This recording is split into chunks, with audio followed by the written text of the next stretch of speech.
నమస్తే. ఇవాళ మన స్టూడియోలో ప్రముఖ ఐకాన్ ఆస్ట్రాలజర్ గట్టుబల్ సురేష్ బాబు గారు ఉన్నారు. గురుగారితో మాట్లాడదాం. గురుగారు నమస్కారం. జై శ్రీమన్నారాయణ. గురుగారు, మార్చి నెలలో మిథున రాశి వారి పరిస్థితి ఎలా ఉండబోతుంది, మరి ఎలాంటి రెమెడీస్ చేసుకుంటే బాగుంటుంది అంటారు? అయితే మనకి ఇప్పుడు చూసినట్లయితే కనుక మార్చి మాసంలో ఒక మిథున రాశే కాదు, ద్వాదశ రాశుల వారందరికీ కూడా బాగుంటుంది, బాగలేదు అని చెప్పొచ్చు. మిశ్రమ ఫలితాలు అయితే ఈ మార్చి మాసం మొత్తం కూడా మిశ్రమ ఫలితాలు అయితే కనిపిస్తున్నాయి. ఒకటి, పెళ్ళిళ్ళు లగ్గాలు లేవు. అంటే పెట్టుడు లగ్గాలు అయితే కొన్ని పంచాంగాల ప్రకారంగా చూసుకున్నట్లయితే ప్రతిరోజు కూడా లగ్నం ఉంటుంది, అమావాస్య రోజు కూడా లగ్నం ఉంటుంది. అందుకని నేను ఈ మధ్యన పంచాంగం చూడటం మానేశాను. పంచాంగం చూస్తే నాకున్న విద్యకి పిచ్చెక్కుతుంది. అందుకనే పంచాంగం చూడటం కూడా మానేశాను. ఎందుకంటే కొన్ని పంచాంగాల్లో అమావాస్య రోజు లగ్నం చూశాను కొన్ని దాంట్లో.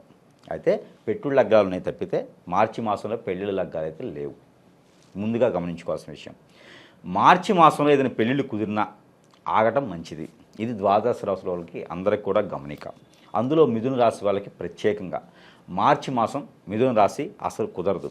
పెళ్ళిళ్ళు చేసుకోవడానికి అంత అనుకూలంగా ఉండదు. ఆ పెళ్ళిళ్ళు అనేది మనము శుభం పలకరా సుబ్బన్న అంటే అశుభములుతాం రామన్న అని మనం శుభం పలకాలి కాబట్టి మంచిగా చెబుతాం. కాబట్టి పెళ్ళిళ్ళు అయితే అంతగా అనుకూలంగా ఎంచలు మార్చి మాసంలో ఈ యొక్క మిథున రాశి వారికి. అయితే మిథున రాశి వారికి ముఖ్యంగా మనం చూసుకున్నట్లయితే సొంత స్థానంలో ఎందుకు పెళ్ళొద్దు అన్నదని చెప్తాం. స్వస్థానంలో కుజుడు ఉన్నాడు. స్వస్థానంలో అంటే మనకి కర్కాటక రాశిలోకే ఉన్నాడు కుజుడు మామూలుగా. ఈ కర్కాటక రాశి నుంచి వెనకంజులో ఉన్నాడు. వెనకంజులో వచ్చినటువంటి కుజుడు మొన్న మనకి జనవరి 21వ తారీఖున వెనకంజులోకి వచ్చేసి ఏప్రిల్ 2వ తారీఖు వరకు కర్కాటక రాశి నుంచి వచ్చినటువంటి కుజుడు ఈ మిథున రాశిలోనే సంచరిస్తాడు. ఈ ఏప్రిల్ 2వ తారీఖు తర్వాత 2వ స్థానంలోకి వెళ్ళిపోతాడు. కర్కాటక రాశిలోకి మళ్ళీ కుజుడు వెళ్ళిపోతాడు. అంటే వాస్తవంగా చెప్పాలంటే జూన్ మాసం వరకు కూడా ఈ యొక్క మిథున రాశి వారు పెళ్ళిళ్ళ విషయం ఎత్తకపోవడం మంచిది. ఇప్పుడు మనం చాలా వరకు పెళ్ళిళ్ళు విడాకుల వరకు వెళ్ళడం, విడిపోవడం, గొడవలు రావడం, ఇలాంటి గ్రహస్థితి ఉంటే ఇలానే అవుతుంది. ఇన్నాళ్ళు ఆగినారు కదా, మన అమ్మాయి మన అబ్బాయి అనిపించుకొని ఇంకొన్నాళ్ళు ఆగితే కొంపను మునిగేదైతే ఏముండదు. ఈ 2-3 నెలల్లో కోటీశ్వర్లు అయ్యేదానికి కానీ, లేకపోతే ఇంకా గ్రహాంతర వాసులకు వెళ్ళేదానికి కానీ, లేదా ఇంకా ఏమైనా చేసుకునేదానికి కానీ ఏం లేదు. జూన్ మాసం వరకు కూడా ఆగితే మరీ మంచిది మిథున రాశి వారికి పెళ్లి సంబంధాల విషయం అయితే. ఇంకోటి ఉంది, 10వ స్థానంలో శుక్రుడు ఉన్నాడు. అలానే శుక్రుడితో పాటు రవి కూడా వస్తున్నాడు. అలానే బుధుడు ఉన్నాడు. అక్కడే రాహు ఉన్నాడు. ఈ 10వ స్థానంలో ఉండడం వల్ల పెళ్ళి అయిన తర్వాత ఈ పుట్టింటికి బాంధవ్యం కానీ బంధాలు కానీ త్వరగా కట్టే అవకాశాలు ఉన్నాయి. ఇది కూడా గమనించుకోవాలి.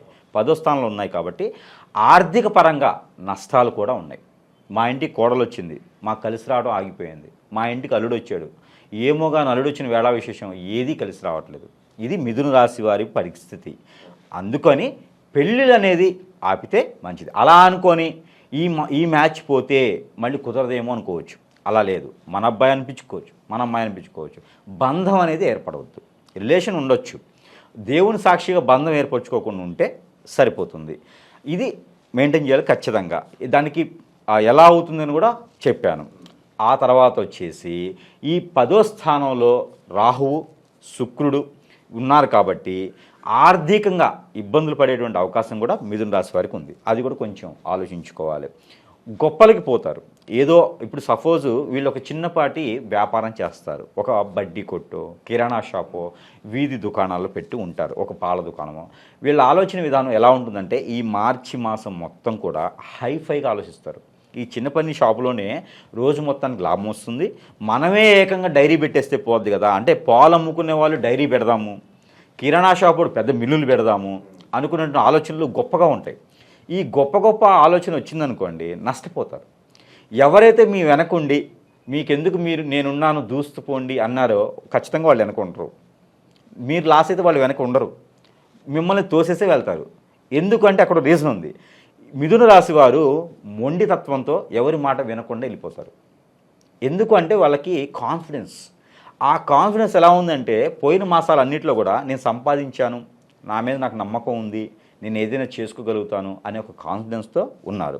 అందుకని ఆ ఓవర్ కాన్ఫిడెన్స్ అనొచ్చు. ఈ కాన్ఫిడెన్స్లో ముందుకు అడుగు వేసి నష్టపోతారు. కాబట్టి అలా కొత్తగా వ్యాపారాలు మొదలుపెట్టడం కూడా అంత మంచిదిగా కనిపించట్లేదు. ఈ మార్చి మాసం వరకే.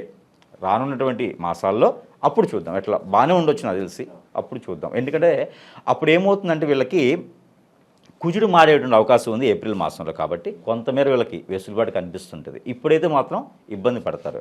అలానే ఎవరో తెలియని వ్యక్తులు రావడం, వాళ్ళ ద్వారా ఏదో వనరులు ఉన్నాయని చెప్పడం ద్వారా కూడా వీళ్ళు నష్టపోయేటువంటి ఆలోచన కనిపిస్తుంది.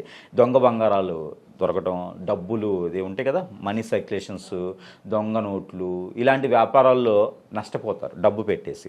అందుకని మైనింగ్ అని లేనిది వీళ్ళకి తెలియని వ్యాపారాల్లో అడుగు పెట్టేస్తారనమాట. అందుకని అలాంటి వాటి జోలు వెళ్ళకుండా ఉంటే మరీ మంచిది. ఇంకా కొన్ని ఉంటాయి, నిమ్మకాయలు లేపటం అని, టెంపుల్ టాప్స్ అని, ఇలా కొన్ని చాలా ఉంటాయి అన్నమాట. ఇవన్నీ మనకు కూడా తెలియదు. గేమ్స్లో బెట్టింగ్స్ పెట్టడం, ఇలాంటి చేయడం ద్వారా ఖచ్చితంగా మిథున రాశి వారు, మనం అనుకుంటాం కదా కుడి ఎడమవుతుంది, బళ్ళు ఊడలవుతాయి అని, వాటికి నిదర్శనంగా ఈ యొక్క మార్చి మాసంలో మిథున రాశి వారు ఆర్థిక స్థితిగతుల్లో అలా కనిపిస్తున్నారు. కాబట్టి కొంతమేర జాగ్రత్తగా ఉండడం మంచిది.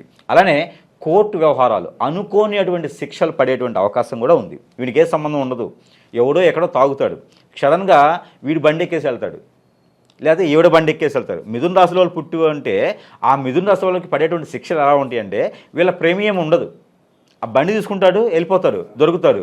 అంటే డ్రంక్ అండ్ డ్రైవ్లు వీళ్ళు తాగలేదు, బండి మాత్రం వీళ్ళది, కానీ కోర్టుకు వెళ్ళాల్సి వస్తుంది, కానీ స్టేషన్కి వెళ్ళాల్సి వస్తుంది. వీళ్ళ ప్రీమియం లేకుండా వీళ్ళు ఇరుక్కుంటారు. అందుకని ఎదుటి వాళ్ళని నమ్మేసి మన వస్తువులు కానీ, మన కార్లు కానీ, మన బట్టలు కానీ ఇవ్వకూడదు. మన వస్తువులు ఇవ్వడం ద్వారా ఖచ్చితంగా వాళ్ళకి లాస్ అవుతుంది. ఎవరికి? మిథున రాశి వాళ్ళకి. అందుకని కొంతమేర జాగ్రత్తగా ఉంటే మంచిది.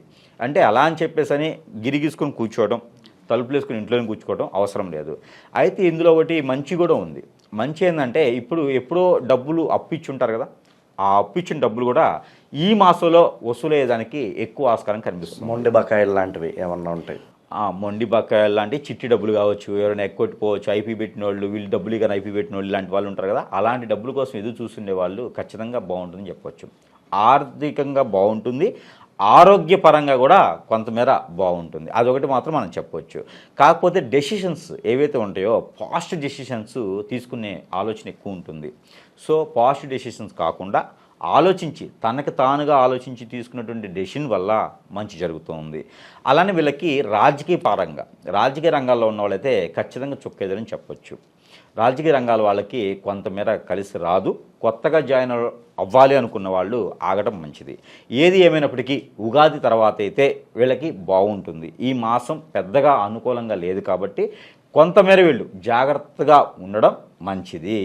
ఏదైనా మిథున రాశి వారు స్థితిగతులు ఆర్థికంగా అన్ని రకాలు బాగున్నప్పటికీ గ్రహాల నుంచి వచ్చేటువంటి ఎడబాటు కావచ్చు, గ్రహాల నుంచి వచ్చేటువంటి అశుభ దృష్టి ఏదైతే ఉందో, ఇవి అన్నీ ఉండడం వలన కొంతమేర ఆగటం, కొత్త వ్యాపారాలకి చేయకపోవటం, అలానే వీళ్ళు విదేశానికి ప్రయత్నం చేసేవారు కూడా ఆగటం మంచిది.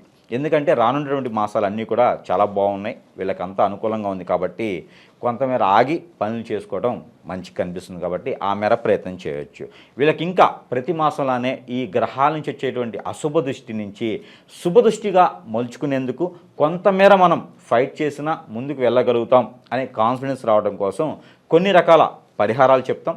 ఆ పరిహారాలు కనుక చేసుకున్నట్లయితే కొంతమేర బాగుంటుంది అని చెప్పవచ్చు. అంటే పరిగెత్తి పాలు తాగడం కన్నా నిలబడి నీళ్లు తాగితే మంచిది అనే ఒక సామెత ఏదైతే ఉందో, దానికి తగ్గట్టుగా ఆ నీళ్ళైనా దొరుకుతాయి అనే విధంగా అయితే బాగుంటుంది. అయితే వీళ్ళకి పరిహారం రాగులు అని ఉంటాయి. రాగులు, సజ్జలు, అలానే జొన్నలు, ఈ మూడు కూడా నవగ్రహాల మీద, ఏవైతే నవగ్రహాలు ఉన్నాయో ఆ నవగ్రహ మండపంలో 9 గ్రహాల మీద పోయటం, అది శుక్రవారం, శనివారం, ఆదివారం, ఈ 3 రోజుల్లో ఉదయం అంటే మధ్యాహ్నం లోపు కనుక చేస్తే మరీ మంచిది. గ్రహాలకు ఎప్పుడైనా అభిషేకం కానీ, గ్రహాలకు ఎప్పుడైనా శాంతి పూజ కానీ, గ్రహాలకు ప్రదక్షిణ కానీ, గ్రహాలకి అభిషేకం కానీ, గ్రహాలకు సంబంధించిన పూజా విధానం కానీ ఎప్పుడు కూడా 12 లోపు చేస్తే అది ప్రతిఫలం ఇస్తుంది.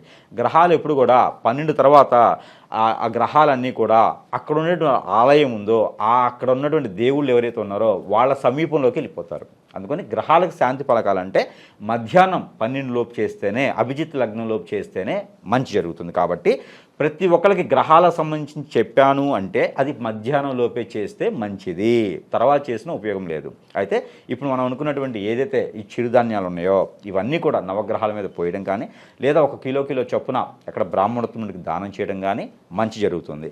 అలానే వీళ్ళకి లెమన్, నిమ్మకాయ అని ఉంటుంది కదా, ఈ నిమ్మకాయలు మిథున రాశిలో వాళ్ళు కాబట్టి 2 నిమ్మకాయలు తీసుకోవాలి. 2 నిమ్మకాయలు పచ్చిగా ఉండాలి, గ్రీన్ కలర్లో. ఈ 2 నిమ్మకాయలు కనుక తీసుకొని వీరు ప్రతిరోజు చేసుకున్నా పర్వాలా, వారంలో 2 రోజులు ఏం చేయాలి, ఆ 2 రోజులు వచ్చి బుధవారం, శనివారం. ఈ 2 రోజులు కనుక చేసుకున్నట్లయితే కనుక ఏంటి, మనకు ఆ నిమ్మకాయలు 2 కూడా దిష్టి తీసుకోవాలి. ఇలాగా కాలి దగ్గర నుంచి తల దగ్గర నుంచి కాలి వరకు 7 టైమ్స్ దిష్టి తీసుకోవాలి. దిష్టి తీసుకొని అవి 4 బద్దలుగా కోయాలి. ఒక్కొక్క నిమ్మకాయ 4 బద్దలుగా కోసేసి మనకి చేతి గోర్లు ఉంటాయి, ఈ చేతి గోర్లకి బద్దలు రుద్దేయాలి, కాలి గోర్లకి బద్దలు రుద్దేసేయాలి. రుద్దేసిన తర్వాత ఆ 8 బద్దలు తీసుకెళ్ళి అక్కడ నీటిలోనే లేదా రోడ్డుకి ఇరువైపులా పడేస్తే అక్కడ వాళ్ళకు ఉన్నటువంటి గ్రహరీత్యా దోషాలే కాకుండా ప్రకృతి నుంచి వచ్చే దోషాలు కూడా తొలగిపోయేదానికి ఎక్కువ ఆస్కారం ఉంది. కాబట్టి ఈ యొక్క మిథున రాశి వారు మార్చి మాసం మొత్తం కూడా ఈ పరిహారాలు చేసుకుంటే మంచిది. అలానే పులిహోర ఏదైతే నిమ్మకాయతో పాటు వేసినటువంటి పులిహోర ఏదైతే ఉందో, నిమ్మకాయతో పాటు ఇంగు కూడా వేయడం ద్వారా కొంతమేర కుజుడికి సంబంధించినటువంటి పరిహారం అని చెప్పుకోవచ్చు. ఇంగు కూడా వేసినటువంటి నిమ్మకాయని ఇంగు వేసినటువంటి పులిహోరని విష్ణు ఆలయంలో సమర్పించినట్లయితే ఒక బుధవారం కానీ గురువారం కానీ చేసినట్లయితే మంచి జరుగుతుంది. మినిమం 5 గిద్దల బియ్యంతో చేయాలి. 5 గిద్దలు అంటే ఒక అరకిలో బియ్యం, 500 గ్రాముల బియ్యంతో చేస్తే మంచిది. అలానే మనకి ప్రతి మాసంలో ఇస్తున్నట్టుగానే ఈ మాసంలో కూడా ఎవరైతే వీళ్ళకి అనుకూలంగా లేనటువంటి గ్రహాలు అనుకూలించడానికి ఇచ్చినటువంటి నెంబర్ ఏదైతే ఉందో ప్రతిరోజు పఠించుకోవాలి. దాని తగ్గటువంటి ఈ ఒక మిథున రాశి వారు మార్చి మాసం మొత్తం కూడా పఠించవలసినటువంటి నెంబర్ 98495556 98495556 అనే ఈ నెంబర్ ఏదైతే ఉందో వీళ్ళు ప్రతిరోజు కూడా 225 టైమ్స్ 225 సార్లు పారాయణ రూపంగా కానీ జపం చేసుకున్నట్లయితే వీళ్ళకి మంచి జరిగేటువంటి ఆస్కారం, అదృష్టం కూడా ఉంది. వీళ్ళు ఏవైతే అట్టుకులు ఉంటాయి కదా, ఈ అట్టుకులు అంటారు, ఈ అట్టుకులు చేతిలో పెట్టుకొని ఈ యొక్క నెమ్మని పఠనం చేసుకొని అవి తినడం ద్వారా కూడా వీళ్ళలో ఉన్నటువంటి రుమ్మతులన్నీ తొలగిపోయేసి ఆర్థిక స్థితిగతుల్లో కొంతమేర బాగుండి కొంతమేర జాబు కోసం చూసే వాళ్ళు కూడా బాగుంటుంది. కాబట్టి ఈ ప్రయత్నం చేసి ఈ యొక్క మిథున రాశి వారందరూ కూడా అదృష్టవంతులు అవ్వాలని కోరుకుంటా ఉన్నాను. జై శ్రీమన్నారాయణ.